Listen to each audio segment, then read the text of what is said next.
What are you doing? What are you looking for? It's like I can use this for my nest. Exactly. This is the perfect. And your hair are the same color.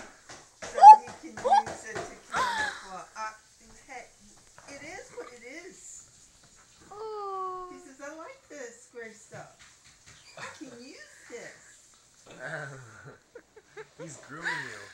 He is. He's groovy. I don't know if they realize that it's like hair is attached to us, or if it's just like a separate entity to them. I love how he's walking around up there. It's like his feet get stuck. You're like a duck, Perry. He is trying to find some. He's going all around. Is he trying to pulling find out hair? No. Does it hurt? No, he just like goes up it like a feather. Like when they clean their feathers, he like goes up it with his beak. Like Maybe he cleans thinks it. you're another bird up there. Yeah. Oh, he's grooming you. Oh, he's nesting. Yeah, Gma, look. Put him next to your mustache.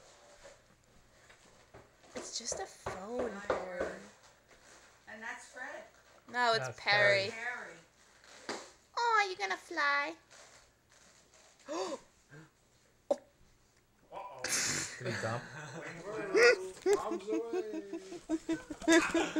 Yupper.